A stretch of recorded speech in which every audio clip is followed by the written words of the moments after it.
So hey guys, welcome back to my channel and another vlog. So guys, नोंथांमोना एसे आगोलाव video नुखाबाय आंनि माबायदि ट्रिटमेन्ट खालामगासिनो माने बेखौ माने गोबां बेमारनि थाखाय हामो आरोना माने बिना मेडिसिनावनो नोंथांमोननो बुजायनायनि माने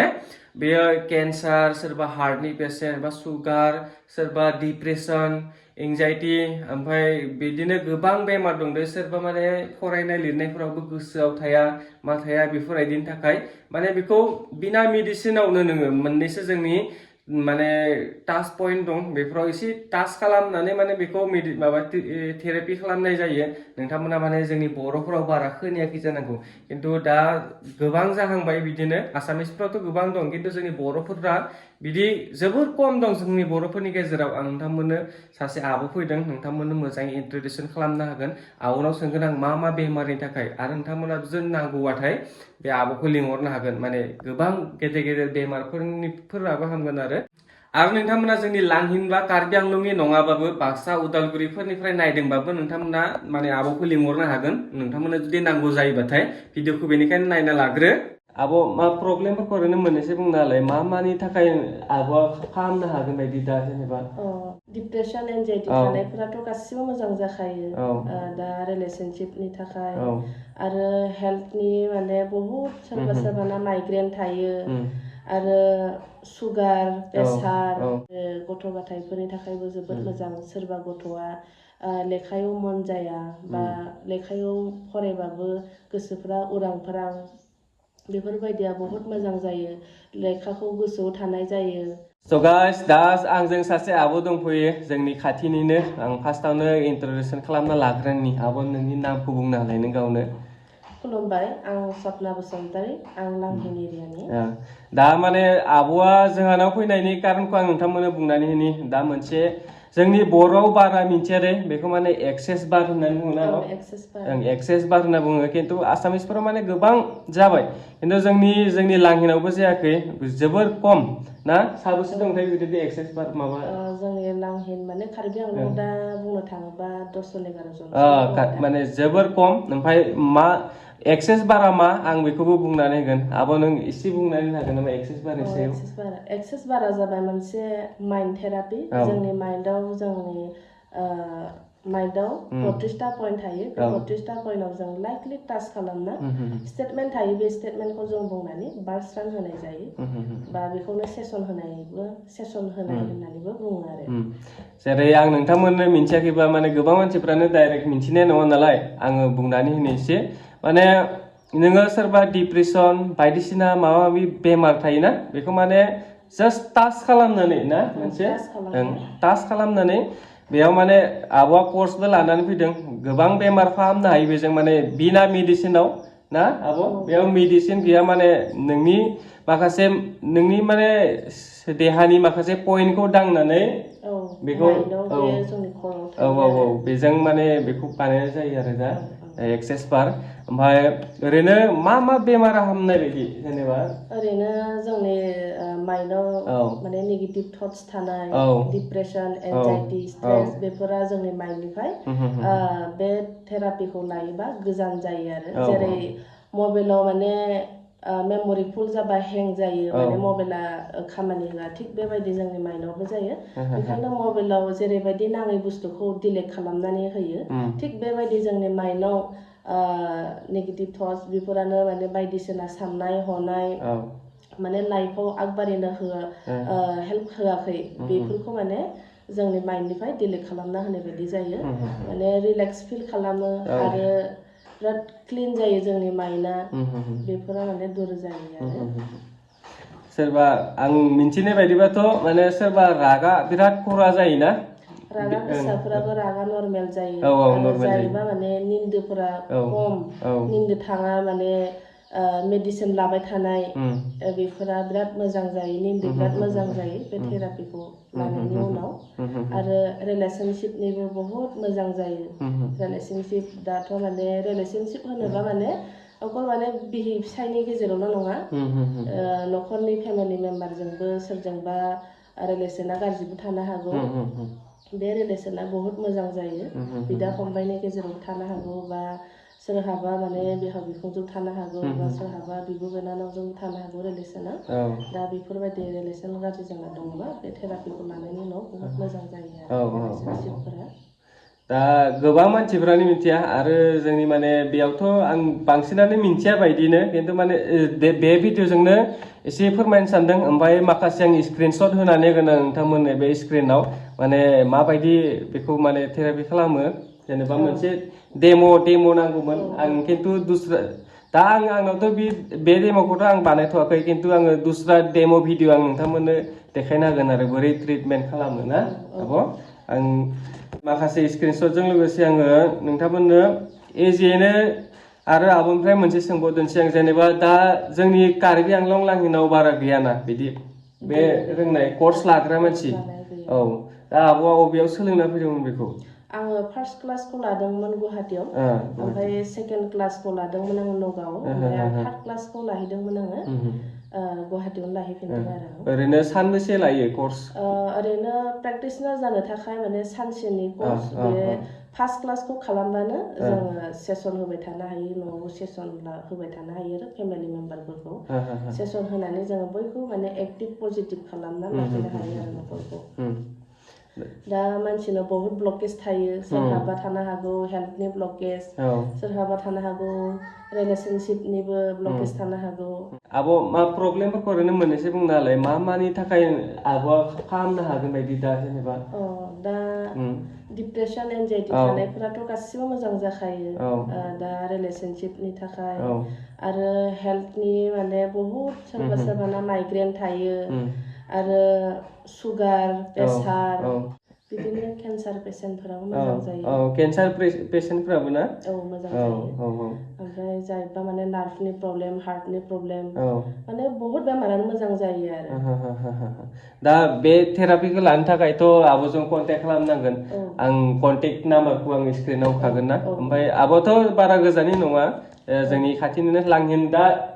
न'आ बबेयाव होनदों दा न'आथ' जों खाथियावनोमोन जमिन गामियावमोन ना ओमफ्राय दाथ' हाबा जाबाय आब'आ हावराघाटआव थायो नोंथांमोना सोरनोबो नांगौबाथाय कन्टेक्ट खालामबानो जाबाय लागैले न'आवनो फैगोन आब'आ ना एसेबांखिनि माने थांनो हाया असुबिदा बेफोरखौ आं न'आव फैनानैबो सेसनखौ होगोन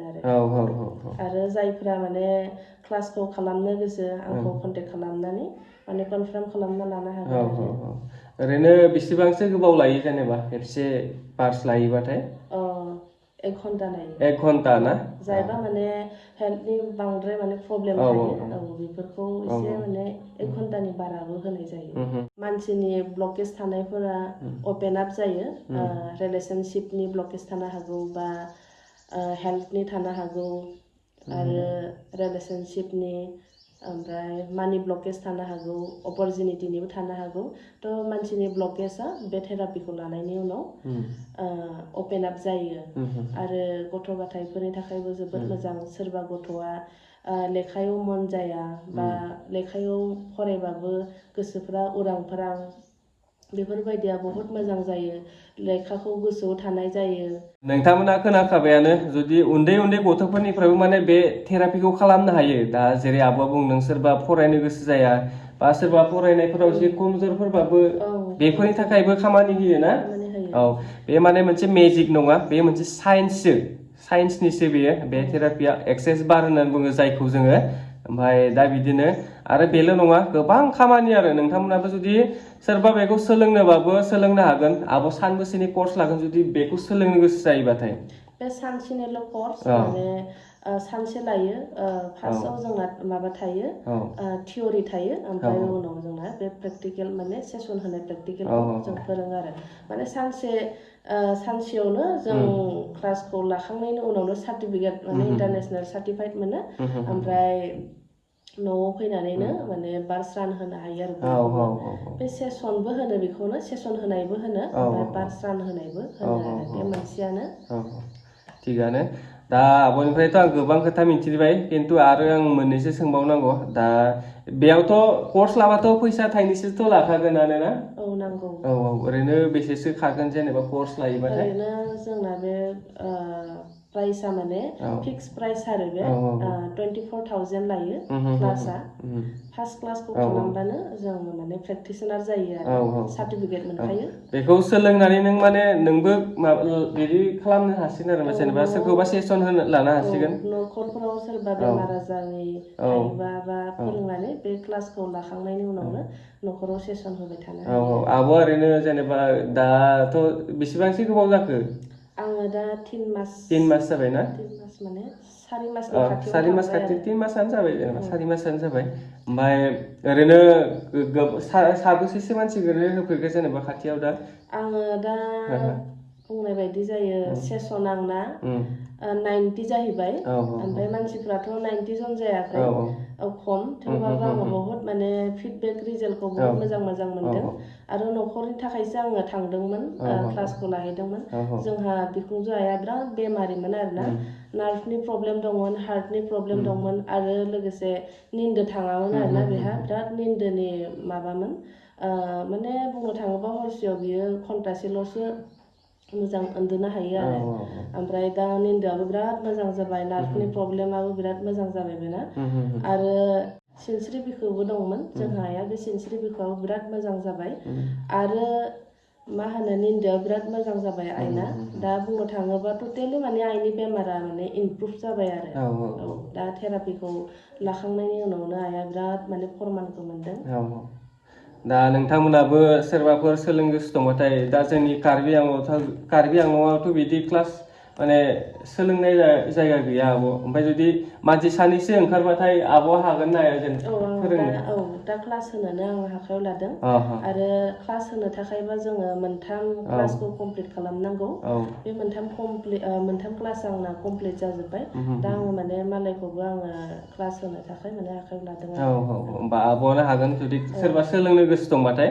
आं कन्टेक्ट नाम्बारखौथ' आङो नोंथांमोननो अलरेडि डिसक्रिपसन आरो स्क्रिनाव होनानै होखागोन आं नोंथांमोना नायनानै आब'जों कन्टेक्ट खालामबानो जाबाय आरो दहाय बुंदोंना हार्टनि प्रब्लेम बिदिनो आंबो सिनायनाय सासे मानसि दं आं नायदेरनोसै आं कन्टेक्ट खालामनानै आब'जों खेबसे आरो जायबा माने ओरैबायदि जायो आरोना दा फरायनाय गथ'फोरा जेनेबा MBA फरायनानै सोरबा बा माबा मोनसे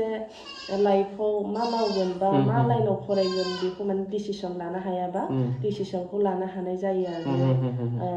एक्सेस बारखौ लानायनि उनाव आरो माने बेजों बे थेरापिखौ लाबाथाय पुरा माइन्डफ्राबो माने स्थिर जायो मोजां जायो माने राइट रंखौ गावनो गाव माने बासिना मोनो आरो समायाव गुलाय गुजाय जायोना मानसिनि साननायफोरा गोबां साननाय थायो मानसिफोरनाव जेनेबा गोसोआव उल्थां फाल्थां जाबाय थायो बे थिगानो दा आब' गोबां बाथ्रा मिन्थिनो मोनबाय आरो आं माखासे सोंनो रोंबावाखैसो जानांगौ खिन्थु आब' नोंथांमोना माबा मोनसे प्रब्लेम दंबाथाय नोङो जुदि एसे गेदेर बेमारफोरावनो गोलैनानै दं बेखौ हामाखै सोरबा न' खाथिनानो जादों बे हामाखै आब'जों खेबसे कन्टेक्ट खालाम लोगोसे दा गोबां मानसिफोरानो मिन्थियाना बे एक्सेस बारनि सोमोन्दै दा बेयो बबेयाव ओंखारनाय आब' फार्स्ट बेयो ओंखारदोंमोन आमेरिकानि गेरि डग्लासासो बरननाय बे साइन्सनि बुस्थु साइन्सनि दा बेखौ इण्डियायाव लाबोदोंमोन जोंनि रतनदीप सार आरो किरण मेम माने बिसोर बिसि फिसायनो अस्ट्रेलियायाव थांदोंमोन आरोना माने फिसालाफोरखौ बेयाव फरायनो दोनहरनायाव ओमफ्राय बे रतनदीप सारा माने आर्मि मेजरमोन आरो ओमफ्राय बियो ग्रेन्ड मास्टारबोमोन रेकिनि ग्रेन्ड मास्टारमोन बिथाङा बेयाव थांनानैनो माने बे एक्सेस बारनि बागै मिन्थिनानै बियो एक्सेस बारखौ बेयावनो कर्स लानानै बियो इण्डियायाव लाबोदोंमोन आरो बे एक्सेस बारखौ आब' नों जेनेबा नों कर्स लानोबाथाय क्वालिफिकेसन नांगोन नामा माबा मोनसे क्वालिफिकेसननि जेबो गोनांथि गैया बयबो माने क्लासखौ खालामना लानो हायो आरो नोङो माने एसे एनै आखर नाम्बार सिनायनो हाबानो जाबाय इंलिशनि सिनायनो हाबानो जाबाय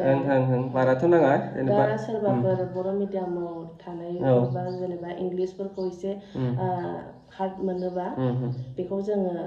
ट्रेन्सलेसन खालामनानै होगोन आरो बर'आवनो ओमफ्राय आरो बेलेग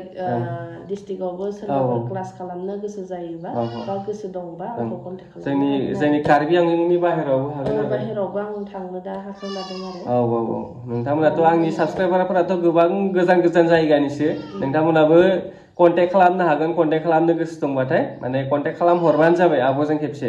जोंनि बर'नि गेजेराव गोबां खम खिन्थु आसामिसफोरनाव एसे मिन्थिबाय दा जोंनि बर'आवबो लासै लासैनो फैगासिनो जोंनि बर'फोराव आरो जायबा माने एक्सेस बार लादों बेयो एकदम माने 100% रिजाल्टआ मोजां